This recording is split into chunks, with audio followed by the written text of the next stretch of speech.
ya. Cuplikan Dan PowerPoint yang episode mandatnya kali benar. ini. Oh iya, berarti kalau misalnya kayak kemarin kita nggak dapet draft RUU TNI itu yang Ya, kita nggak dapet tuh. dapet dong. Iya, iya. Berarti itu kan pemerintah tidak menjalankan mandatnya ya. Iya, edukasi Edukasi publik, kampanye gitu. Nah, itu bisa dilakukan dan apapun yang dilakukan itu sudah termasuk pada bentuk partisipasi gitu. betul. Jadi kalau misalnya itu dibatasi atau ada yang terganggu dengan itu, berarti pemenuhan undang-undangnya tidak terwujud gitu ya, Mbak. Selamat datang di PowerPoint.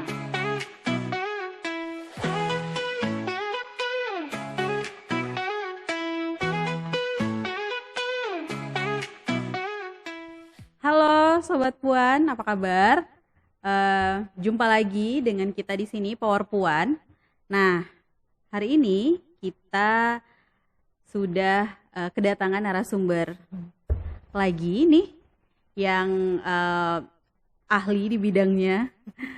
Seperti sebelum podcast-podcast kita yang lain dan di beberapa waktu lalu kita membahas terkait dengan PMK nomor 2 tahun 2025, yaitu terkait dengan upaya penyelenggaraan kesehatan reproduksi di Indonesia. Nah, hari ini kita akan mencoba membahas terkait dengan partisipasi masyarakat. Bagaimana sebenarnya partisipasi masyarakat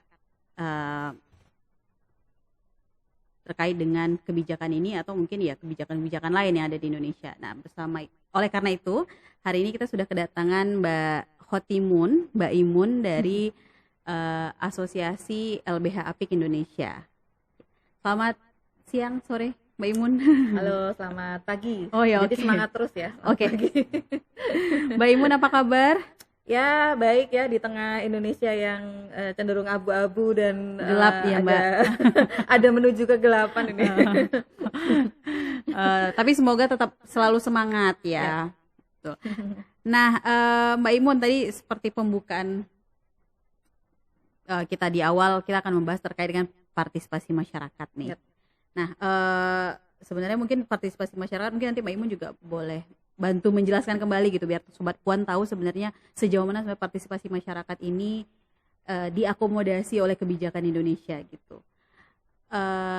Kalau di PMK sendiri itu memang ada di bab 8 di pasal 73 itu terkait dengan partisipasi masyarakat, di mana masyarakat itu diharapkan ikut dalam proses perencanaan, implementasi kebijakannya, monitoringnya, kemudian juga penyusunan, memberikan masukan gitu ya terkait dengan penelitian atau kebijakan baru dan lain-lain gitu. Nah, sebenarnya gimana Mbak partisipasi masyarakat ini dan seberapa penting itu? Gitu. Oke. Jadi kalau kita bicara partisipasi masyarakat ya, itu sebetulnya adalah hal yang sangat esensial ya bagi warga negara gitu. Bahkan itu sudah dijamin oleh konstitusi ya. Oke. Jadi kalau kita bicara konstitusi, itu adalah Undang-Undang Dasar 1945. Di sana kalau kita melihat di pasal 28 itu jaminannya jelas gitu bahwa masyarakat itu berhak berpartisipasi ya dalam dia setara ya untuk di dalam dalam pemerintahan, kemudian juga kebebasan berpendapat, berkumpul, berserikat gitu ya, dan juga mempertahankan dan membela haknya gitu ya. Jadi itu adalah hak untuk berpartisipasi sebetulnya yang sudah dijamin oleh konstitusi gitu. Jadi hak konstitusional warga negara, dan itu hak semua orang ya, warga negara, nggak laki-laki, perempuan dan lain sebagainya, itu hak semua orang. Nah, kalau kita melihat misalnya di PMK 2 2025 ya, bahwa di situ disebutkan mengenai hak dalam implementasi peraturan perundang-undangan ataupun kebijakan, kemudian dia juga bisa terlibat melakukan monitoring dan turut serta bahkan dalam implementasinya ya, karena masyarakat biasanya kan memang dalam hampir setiap peraturan perundang-undangan itu mengatur tentang hak partisipasi masyarakat gitu. Karena itu memang selalu ada ya, dan tugas kita semua gitu, nggak hanya pemerintah, meskipun mandat utamanya negara ya, pemerintah, tapi masyarakat juga berhak untuk berpartisipasi. Nah, tapi juga ada selain yang tadi itu implementasi peraturan perundang-undangan, ada yang namanya hak partisipasi masyarakat juga dalam pembentukan peraturan perundang-undangan. Jadi kalau kita bicara pembentukan peraturan perundang-undangan itu diatur dalam pasal dalam Undang-Undang 12 tahun 2011, Undang-Undang nomor 12 tahun 2011 ya, mengenai pembentukan peraturan perundang-undangan. terutama pasal 96 ya, di sana jelas gitu hak masyarakat untuk memberikan masukan ya secara lisan maupun tertulis, akses informasi, kemudian dilibatkan dilibatkan dalam dengar pendapat ya, atau kita seringnya RDPU, konsultasi publik gitu, bahkan untuk menjudicial review. Jadi kalau misalnya ada peraturan perundang-undangan yang sepertinya itu melanggar hak-hak kita sebagai warga negara, kita berhak untuk melakukan judicial review. Boleh ya Mbak masyarakat Boleh melakukan itu ya? itu hak, bahkan secara individu kalau dia dirugikan ya, satu orang pun itu bisa melakukan judicial review gitu ya. Gitu. Iya. Jadi ya namanya partisipasi masyarakat pasti yang diharapkan adalah representasi masyarakat juga, dan ya bisa memberikan masukan sesuai dengan kebutuhan masyarakat gitu kan ya Mbak. Betul. Nah kalau dilihat sekarang ini Mbak, gimana ya sepanjang perjalanan Indonesia mungkin ya, atau dalam waktu dekat ini, apakah partisipasi masyarakat ini sudah terpenuhi atau gimana Mbak? Ya, kalau kita ngelihat sebetulnya kadang-kadang masih terjadi inkonsistensi ya dalam pemenuhan hak atas partisipasi masyarakat gitu, baik dalam pembentukan peraturan perundang-undangan maupun dalam implementasi peraturan perundang-undangan ataupun kebijakan gitu ya lainnya gitu. Jadi inkonsistensi ini terkadang misalnya kita bisa ngelihat nih dalam kalau pembentukan peraturan perundang-undangan misalnya ya, ada peraturan perundang-undangan tertentu yang kemudian masyarakat itu sulit gitu ya untuk mengetahui progresnya itu sampai di mana sih. Padahal aksesnya juga betul, padahal kan kewajiban oleh pemerintah maupun DPR itu mempublikasikan naskah akademis dan juga draft peraturan perundang-undangan yang sedang disusun. Itu kan sesuai mandat pasal 96 ya di dalam Undang-Undang 12 2011 yang itu direvisi ya menjadi Undang-Undang 15 tahun 2019, Undang-Undang nomor 15 tahun 2019 maaf. Nah, itu kan sebetulnya sudah tercantum di sana gitu. Nah, jadi ada inkonsistensi gitu. Kadang ada yang cepet nih, tiba-tiba udah ketok selesai gitu ya. Bahkan kita belum sempat ngomong nih. Lalu kemudian ada juga yang masih cukup bisa gitu ya, masyarakat memberikan masukan-masukan gitu. Nah, tapi kan sebetulnya seluruh peraturan perundang-undangan itu sangat penting bagi kita. Itu akan berpengaruh bagi kehidupan masyarakat gitu. Jadi ya semestinya kita semua berhak dong untuk tahu ya perkembangannya gimana gitu. Nah, dalam implementasi juga terkadang seperti itu ya. Kita mesti ingat bahwa program-program pemerintah itu kan didanai dari pajak rakyat. Jadi rakyat berhak atas penggunaan pajak itu gitu.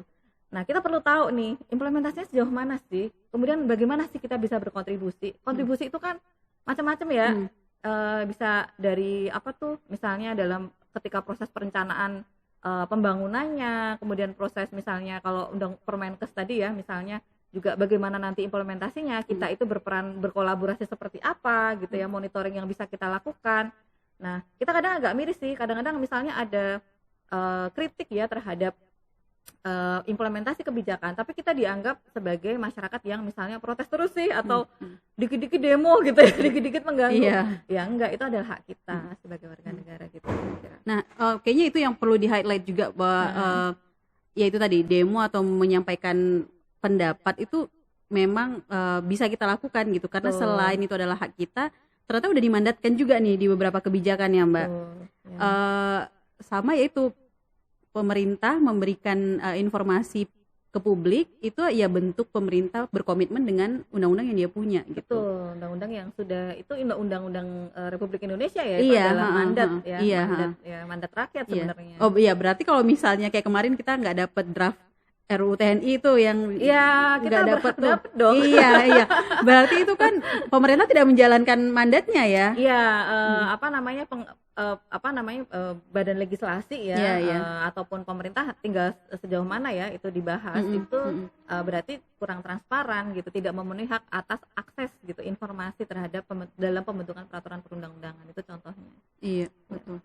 Nah, mungkin kalau kita boleh berefleksi juga di proses penyusunan PMK sendiri, ini kita balik ke PMK tadi Mbak juga, kan dalam beberapa pertemuan kita memang ada diundang gitu ya untuk menyusun PMK ini, tapi beberapa masukan yang kita berikan juga ternyata tidak diakomodir seluruhnya. Itu juga salah satu bentuk tidak terpenuhinya partisipasi berarti ya Mbak ya. Ya sebetulnya kan partisipasi itu kan ada levelnya ya. Maksudnya level itu dalam hal itu gini. Jadi partisipasi itu sebetulnya tidak sekedar untuk mengundang saja. Partisipasi itu harus meaningful bahasanya, harus bermakna gitu. Jadi kalau bermakna itu berarti dia mesti benar-benar menggali gitu ya, apa sih yang menjadi kebutuhan dan juga pengalaman gitu. Nah, dalam perspektif kita ya sebagai organisasi perempuan, perempuan itu seringkali pengalamannya itu tidak diakui dan tidak diakomodasi gitu. Betul. Dalam segala hal ya, baik mulai dari rumah tangga bahkan sampai kebijakan, sampai peraturan perundang-undangan di berbagai level. Jadi sebetulnya suara perempuan, terutama misalnya dalam Permenkes itu kan ada hak atas aborsi gitu ya, yang ada pengalaman pendamping ya, ada pengalaman perempuan itu sendiri. Nah itu suaranya itu mestinya lebih banyak dipertimbangkan, karena justru ini yang nanti peraturan perundang-undangan ini tuh ngena gitu loh ke perempuan gitu. Tidak hanya kepentingan pemerintah gitu, tapi justru itu adalah kepentingan kita sebagai perempuan ya, sebagai warga negara, kita yang akan kena, kita semua bisa kena.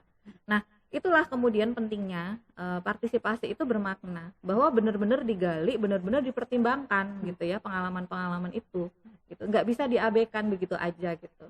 Nah itulah sebenarnya banyak sih ya, dulu kita juga ketika memperjuangkan UTPKS kan begitu ya, kita menggali pengalaman korban gitu kan, kemudian itu diusulkan menjadi rumusan peraturan perundang-undangan. KBGO yang awalnya tidak menjadi pasal tertentu khusus misalnya di dalam UTPKS, kemudian itu kan diusulkan untuk menjadi pasal khusus gitu kan di dalam UTPKS misalnya, pasal sendiri gitu. Atau ketentuan lain ya tentang berbagai hal lah dalam TPKS itu juga dari pengalaman kita oleh korban itu sendiri dan dalam pendampingan kasus gitu. Ya, jadi yang meaningful tadi ini yang betul mungkin masih belum ya, masih belum maksimal lah mungkin gitu ya. Kalau kita bilang tidak dilibatkan ya mungkin klaim dari pemerintah sudah melibatkan sudah gitu, mengundang. Tapi betul biasanya kan sudah mengundang gitu ya. Oh iya, sudah mengundang ya. Tapi ruang untuk bicara itu yang mungkin tidak semuanya ya dapat. Dan terkadang memang kemarin di Permenkes juga ya, misalnya memang ada kemajuan ya, misalnya soal female genital mutilation mungkin ya, sunat perempuan yang pengaturannya lebih progresif daripada sebelumnya. Tapi kan pasal-pasal lain kayak aborsi yang tadi itu ya, itu kan masih ini ya, terus kemudian ada diskriminasi gender diverse gitu ya, itu yang kemudian masih muncul di sana. Nah itu bagian ya dari bahwa sebetulnya kalau dilihat kan juga tidak banyak yang diundang ya, tapi kita kan seperti LBH API, kita kan akhirnya ikut JKP ya untuk bisa datang gitu. Tidak secara kita mencari celah ya, supaya kita bisa bersuara gitu. Betul. Mungkin baru sekali dua kali saya ingatnya sekali dua kali itu diundang, tapi selebihnya kan kita tidak, kita nebeng ya gitu. Gitu. Tapi di situ juga kita menyadari kalau misalnya memang mungkin ya perhatian pemerintah khususnya dalam penyusunan kebijakan ini itu tidak tidak menjurus langsung ke masyarakat gitu. Itu maksudnya tidak melihat kebutuhan sesuai dengan pengalaman tadi yang Mbak Imun sampaikan gitu. Jadi mostly kan pasti berdasarkan kajian-kajian saja atau berdasarkan masukan-masukan ya cuma dari 1-2 organisasi saja, tapi tidak melihat dari keseluruhan pengalaman ini gitu kan. Ya, karena banyak layer ya sebetulnya. Apalagi kalau kita lihat dari analisis interseksionalitas, itu kan perempuan itu identitasnya banyak ya, ada perempuan disabilitas, ada perempuan desa, kemudian ada perempuan korban kekerasan. Itu macam-macam ya, layer-layernya itu berbeda dan bentuk-bentuk kebutuhannya, pengalamannya juga banyak gitu. Makanya itu yang harus diangkat gitu. Iya. Nah, ini tadi kan partisipasi masyarakat tuh untuk perihal perundang-undangan atau kebijakan negara gitu kan Mbak.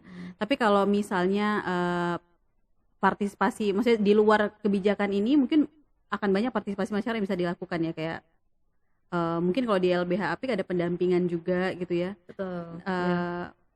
Kalau nggak salah juga punya paralegal kan ya Mbak di beberapa daerah. Nah itu apakah itu memang diinisiasi LBH APIK untuk mengakomodir yang belum terjangkau oleh pemerintah atau gimana Mbak terkait dengan ini? Iya.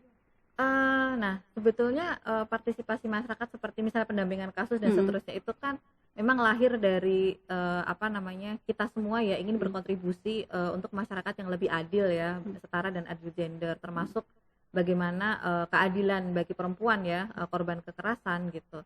Jadi memang kalau dilihat di sini inisiatif masyarakat tuh sebenarnya sangat banyak. Indonesia tuh kaya dengan Iya. inisiatif masyarakat Mm-mm. gitu. Mm-mm. Jadi sebetulnya potensi atas inisiatif masyarakat itu sangat besar yang kemudian bisa berkolaborasi dengan pemerintah, sebenarnya bisa mendukung gitu loh dalam upaya pencapaian mandat-mandat ya, entah di RPJMN lah, entah di mandat peraturan perundang-undangan kayak UTPKS ya, atau dulu undang-undang PKDRT gitu. Itu kan juga partisipasi kita ya untuk pendampingan kasus dan lain sebagainya itu. Sebagai lembaga layanan berbasis masyarakat gitu. Nah, itu justru mesti dilihat sebagai peran ya yang penting gitu dan signifikan oleh pemerintah. Karena mandat utamanya sebenarnya negara gitu kan. Iya, betul. Untuk melakukan itu. Mm-mm. Nah, di UTPKS sendiri sebenarnya kan sudah ada ya di situ diatur hak atas partisipasi masyarakat ya. Di sana ada bahkan untuk melaporkan, untuk ikut serta dalam membantu perlindungan, penanganan kasus gitu kan, pemulihan, nah gitu. Itu juga ada hak partisipasi masyarakat di sana gitu. Nah itu sangat penting ya inisiatif itu gitu. Ya mungkin ini juga yang mungkin Sobat Puan supaya lebih banyak tahu juga gitu bahwasanya yang partisipasi masyarakat itu tidak hanya yang kebijakan ini aja yang kayaknya kok rumit banget nih kita mau berpartisipasi ini, apakah hanya perihal kebijakan? Ternyata tuh enggak gitu, masih banyak lagi kayak ya Mbak Imun sampaikan tadi, di pelaporan mungkin bisa, kemudian penyebaran informasi juga ya Mbak, edukasi ya publik, kampanye gitu. Nah itu bisa dilakukan dan apapun yang dilakukan itu sudah termasuk pada bentuk partisipasi gitu. Betul. Jadi kalau misalnya itu dibatasi atau ada yang terganggu dengan itu, berarti pemenuhan undang-undangnya tidak terwujud gitu ya Mbak. Ya dampak yang paling fatal sebetulnya adalah bagaimana kelompok-kelompok yang sebetulnya berhak ya, misalnya korban nih, korban atau perempuan di akar rumput ya, itu kemudian terdampak menjadi terdampak, mereka semakin termarginal atau semakin rentan gitu, atau mendapatkan ketidakadilan gitu. Sebenarnya dampak paling fatalnya di sana. Kalau misalnya ada pembatasan yang mungkin misalnya gini ya, terkait dengan ini nih, edukasi mengenai kesehatan reproduksi ini atau alat kontrasepsi ya, gitu. betul. Nah, kemarin itu kan, sempat ada juga itu ya. Iya, kan ada polemik ya soal itu, kemudian ingin dibatasi karena ada isu yang macam-macam ya, ada kekhawatiran nanti pergaulan bebas dan seterusnya. Padahal sebetulnya mengenai kesehatan reproduksi, mengenai alat kontrasepsi itu tuh atau alat pencegah kehamilan ya, itu sebetulnya penting untuk disampaikan. Kenapa? Supaya masyarakat tahu gitu. Bukan kemudian ini menyuruh nih, bukan seperti itu, tapi bagaimana supaya terlindungi gitu loh. Masyarakat tuh hati-hati gitu kan, untuk kemudian dia tidak mudah terkena infeksi menular seksual gitu kan. Kemudian juga yang lainnya ya gitu. Jadi memang yang kena itu ya kelompok yang paling rentan itu gitu. Kalau misalnya layanannya program-programnya tuh nggak sampai ke mereka gitu. Ya, itu lagi emang butuh kesadaran bersama mungkin juga ya untuk bisa itu terlibat lagi, untuk berpartisipasi lagi terkait dengan program-program pemerintah mungkin, ataupun ya inilah ya khususnya untuk korban atau untuk perempuan gitu, gimana kita bisa berkontribusi dan partisipasi sama-sama menyelamatkan nih dan menciptakan ruang aman mungkin ya Mbak. Betul ya. Nah kalau dilihat lagi sebenarnya kalau tadi kita udah bahas juga pemerintah gimana terkait dengan ini ya, tapi sebenarnya kalau misalnya skenarionya adalah kebijakan itu tidak ada partisipasi masyarakat di dalamnya Mbak, apa yang akan terjadi kira-kira yang paling dikhawatirkan? Iya, ya sebetulnya karena itu ada dua hal tadi ya, pembentukan peraturan perundang-undangan dan implementasinya ya. Nah kalau dalam konteks pembentukan tadi sudah kita sebutkan ya, bahwa mungkin isu-isu yang penting, yang krusial sebenarnya yang harus ada dalam aturan tersebut itu tidak terakomodasi dalam rumusannya. Sedangkan dalam peraturan perundang-undangan itu, mulai dari undang-undang, peraturan pemerintah dan lain sebagainya sampai turunan-turunannya itu tuh rumusan itu sangat krusial, sangat penting. Bahkan satu kata, bahkan koma gitu ya, bahkan dan atau gitu, itu tuh bahkan sangat penting gitu.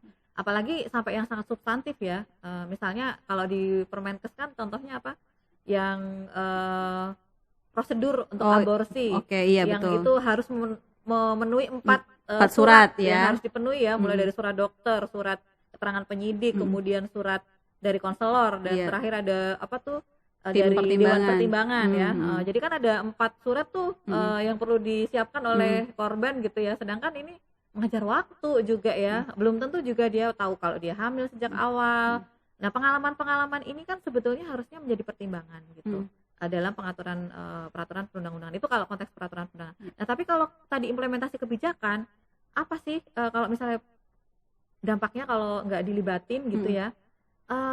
Itu tadi sebenarnya jangkauan terhadap pelayanan, jangkauan terhadap korban terhadap program gitu tuh tidak tidak Maksimal. semaksimal, tidak sebesar ketika pemerintah itu memang banyak engage ya, banyak melibatkan masyarakat gitu. Itu mesti saling mendukung ya sebenarnya. Indonesia tuh gede banget loh. Dan masyarakatnya itu bahkan sampai ke komunitas itu kan ya mungkin akan berat ya kalau itu semua dilakukan sendiri gitu oleh pemerintah gitu. Jadi selain pemerintah juga perlu membuka diri, kan sekarang Indonesia kan juga merupakan bagian dari open government ya. Perlu membuka diri untuk berkolaborasi, ko-kreasi dengan masyarakat sipil, tapi juga bagaimana masyarakat sipil juga semakin banyak inisiatif ya untuk bisa mendukung terutama kalau isu-isu kelompok rentan ya, itu perempuan dan kelompok rentan gitu. Ya. Harus ini ya Mbak, harus berani juga menyuarakan itu gitu kan. Betul, dan juga berani menyuarakan. Tentu saja kalau kita sebagai masyarakat mesti berani menyuarakan ya, itu hak kita. Iya gitu. Betul. Tapi mungkin yang kalau kita lihat di sekarang ini ya, yang dikhawatirkan lainnya oleh masyarakat adalah menyuarakan tuh udah cukup berani, tapi nanti ada lagi nih pasal-pasal atau undang-undang lain yang membatasi itu gitu ya. Kayak contohnya misalnya UU ITE dan lain-lain yang kayak gitu kan. Padahal dirasa mungkin komenan atau tweetnya tuh nggak masalah, cuma bentuk kritikan gitu, tapi itu bisa diputer-puter kemana-mana, dikriminalisasi dan lain-lain. Mungkin itu yang masih cukup disayangkan ya Mbak. Betul. Ya betul. Jadi memang saat ini tantangan kita dalam demokrasi ya, itu adalah kebebasan berpendapat, berekspresi dan berpendapat ya. Yang kemudian itu kita bisa melihat ada rasa khawatir ya, ada tantangan ketika masyarakat itu memberikan kritik. Bahkan kan ada kasus-kasus sebelumnya di mana bahkan itu penelitian ya, penelitian yang disampaikan itu penelitian itu kan ilmiah ya. Jadi itu sebetulnya akademis ya, walaupun dilakukan oleh NGO, itu sebetulnya tidak bisa kemudian tiba-tiba dikriminalisasikan gitu kan, dikriminalisasi menggunakan UU ITE dan lain sebagainya, atau pencemaran nama baik ya biasanya digunakan gitu. Nah, kita sebetulnya cukup perlu mengkritisi ya UU ITE juga supaya itu tidak membredel hak kita gitu, untuk bisa bersuara gitu. Nah, kita sendiri juga bisa saling mendukung sih satu sama lain ya, untuk agar kita ketika menyampaikan pendapat itu kita bisa saling melindungi gitu satu sama lain. Nah, karena memang ya itu nggak mudah dalam situasi demokrasi saat ini gitu. Tapi meskipun nggak mudah, kalau kita diam ya nggak ada dianggapnya setuju-setuju aja gitu. Jadi ya kita nggak bisa diam sih. Harus bersuara. Betul. Jadi kayak ya kita ingin berpartisipasi ya, harusnya tuh diberi ruangnya seluas-luasnya ya harusnya gitu. Ya kalau mau mau berpatongan dengan undang-undang atau kebijakan lagi ya itu juga sudah diatur gitu. Tapi ya sayangnya tuh sekarang kondisinya begini gitu ya Mbak. Betul. Kan macam-macam sebenarnya mau partisipasi kan. Selain tadi kan ada lisan tertulis dan sebagainya tadi itu kan macam-macam ya, biasanya bentuknya kita bisa bikin diskusi publik dengan mengundang stakeholder, kita bisa audiensi, kita bisa demo juga ya. Iya, demo itu juga salah satu bentuk ini ya. Dan itu hak masyarakat ya untuk berpendapat ya, demonstrasi itu, dan itu dilindungi oleh undang-undang kan gitu. Nah, kemudian banyak ya, kita bisa bikin policy brief ya, kita bisa bikin riset dengan evidence base, kita sampaikan dialog dan seterusnya. Jadi banyak sebetulnya cara kita untuk berpartisipasi kalau dalam konteks pembentukan peraturan perundang-undangan, bahkan juga dalam tadi itu implementasi kebijakan ya. Iya, betul. Program-program ya di komunitas. Itu YKP kan juga ada juga riset program gitu. Jadi ya banyak hal lah yang bisa dilakukan sebagai bentuk dari keterlibatan ini ya Mbak, partisipasi ini. Nah, mungkin terakhir nih, pertanyaan terakhirnya udah cukup banyak nih, kita dapat gambaran juga dari Mbak Imun, terus juga tadi udah ngomongin dampak dan lain-lain. Harapannya apa Mbak, kalau ya berdasarkan dengan yang sudah Apik lakukan, pengalaman Mbak Imun juga, Ya. baik untuk pemerintah ataupun di masyarakatnya sejauh ini tuh harapannya apa Mbak Imun? Ya. Kalau harapan sih sebetulnya bagaimana mengakomodasi suara perempuan ya, dan yang meaningful tadi dan kelompok rentan lainnya itu dalam semuanya proses pembentukan peraturan perundang-undangan maupun implementasinya gitu. Pelibatan bermakna tadi itu ya, itu benar-benar perlu dilakukan ya, tidak hanya mengundang gitu. Itu penting banget. Nah, LBH Apik itu kan punya konsep kerja namanya bantuan hukum gender struktural. Jadi kita itu menggunakan, atau BHGS ya kita sebutannya, kita menggunakan menganalisis gitu ya, pembelajaran dari pendampingan kasus terutama ya, itu untuk melihat gap ya dalam sistem hukum. Yang masalah di mana sih, misalnya di substansi hukumnya, oh ternyata peraturan perundang-undangannya tuh dulu ketika kita advokasi undang-undang PKDRT itu kan juga berdasar pengalaman korban. Bahwa selama ini nggak bisa dihukum nih undang-undang pelaku KDRT karena dianggap itu masalah privat gitu. Iya, domestik ya itu. Domestik, dan pakainya cuma KUHP yang penganiayaan, misalnya kan nggak memadai, penelantaran ekonomi gimana gitu. Nah kemudian kekerasan seksual dan psikologis dalam rumah tangga gimana gitu. Nah jadi pembelajaran itu kemudian diusulkan. Nah yang kedua adalah struktur hukum, bagaimana sikap aparat penegak hukum dan prosedurnya itu apakah sudah sensitif terhadap korban gitu ya, dan latar belakang tuh konstruksi gender yang merugikan perempuan. Yang ketiga adalah budaya hukum, bagaimana sih sikap masyarakat gitu ya terhadap hukum ya, apakah diskriminatif, blaming of the victim atau gimana, itu tuh penting. Jadi disinilah ya suara dari kelompok rentan perempuan itu mesti diakomodasi gitu loh, diupayakan untuk banyak dilibatin gitu. Itu pesan yang utama sih. Kemudian untuk pemerintah dan DPR ya tentunya ya. Kemudian yang kedua adalah masyarakat itu sendiri ya. Kita sebagai masyarakat kita memang mesti rajin-rajin sih kritis gitu. Pokoknya jangan luput lah gitu, kepoin terus gitu perkembangan peraturan perundang-undangan, dan juga kalau kita punya ide inisiatif ya, kita bisa berkontribusi juga ya untuk membangun masyarakat lebih baik gitu, implementasi undang-undang maupun program-program yang kita bisa dari kemampuan kita sendiri, dari lingkup yang paling kecil tuh nggak apa-apa ya, edukasi tentang Kesrepro kalau misalnya, terus atau KBG gitu, itu nggak apa-apa gitu. Mulai dari hal-hal kecil itu adalah bagian dari partisipasi masyarakat. Nah kalau dalam isu KS ya, kalau ada pelaku ada kekerasan seksual ya kita nggak diem ya, kita membantu korban. Kemudian kalau perlu dirujuk ya kita rujuk gitu kan. Nah, itu bentuk kontribusi kita juga, bentuk menemani ya Mbak ya, menemani, bentuk partisipasi kita juga dalam hal ini gitu ya. Banyak hal yang bisa dilakukan, balik lagi banyak banget yang bisa dilakukan. Ya tadi juga pas Mbak Imun sampaikan terkait dengan hukum dan di perundang-undangan itu, kalau zaman sekarang anak-anak tuh masih kayak yang bukan anak ya, mostly ada beberapa masyarakat yang mikir kayak, untuk apa sih kita bahas undang-undang ini, nggak ada ngaruhnya di kita juga, nggak ada ngaruhnya di kita juga gitu. Padahal sedikit banyak ya, karena namanya undang-undang tuh ya untuk masyarakat, pasti ada pengaruhnya ya kan Mbak. Dan di setiap undang-undang diharapkan partisipasi masyarakat gitu. Jadi sangat boleh sekali kita mengkritisi undang-undang apapun, kebijakan apapun yang punya pemerintah gitu. Betul. Iya. Gitu. Kepoin terus. Jadi kritis aja nggak apa-apa gitu ya. Kalau kita ngerasa kayaknya ini kurang pas, disuarakan dan lain-lain. Ya, itu Sobat Puan terkait dengan partisipasi masyarakat. Mungkin ini topik yang bisa dijadikan ini ya, pembahasan lanjutan nanti gitu.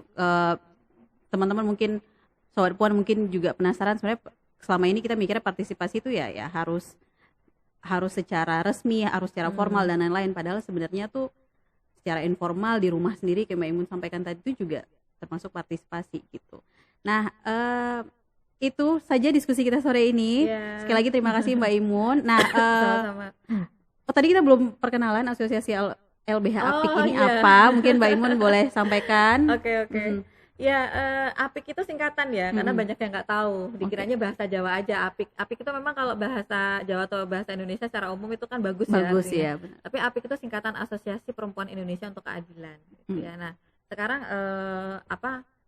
LBH Apik itu ada di 18 provinsi ya, yang memang sehari-hari melakukan pendampingan kasus untuk perempuan ya, secara cuma-cuma bagi yang tidak mampu ya, atau juga kelompok perempuan yang termarginal gitu. Nah jadi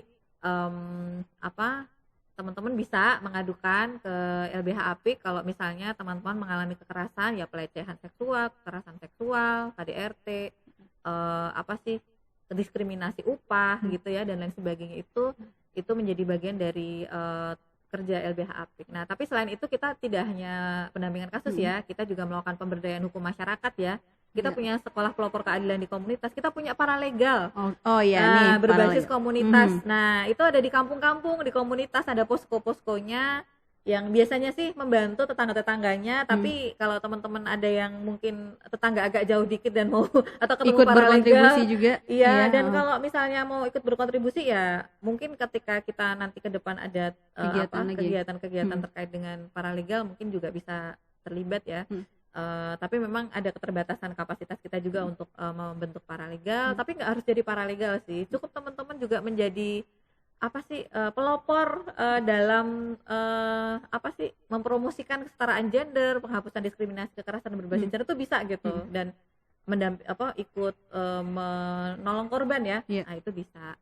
Nah pemberdayaan hukum masyarakat, kemudian kita juga melakukan ya penelitian, kampanye, dan advokasi kebijakan, mulai dari nasional sampai ke rumput. Nah, Asosiasi LBH Apik Indonesia itu koordinator dari LBH 18 kantor LBH Apik. Nah, nanti teman-teman yang pengen cari tahu 18 LBH Apik ini ada di provinsi mana aja, nanti di website. Ya, nanti kita cantumkan di deskripsi bawah, dan kita akan tag juga di Instagram kita. Boleh. Oke, sip. Di LBH Apik or ID. Ada lbhapik.or.id. Oke. Sip, gitu aja Mbak Imun, sekali lagi terima kasih sama-sama, banyak. teman-teman. Terima kasih Sobat Puan, sampai jumpa di episode berikutnya. Sobat Puan, terus terjun tentang kesamaan, agar lagi menjadi penghias, tegak tak lagi di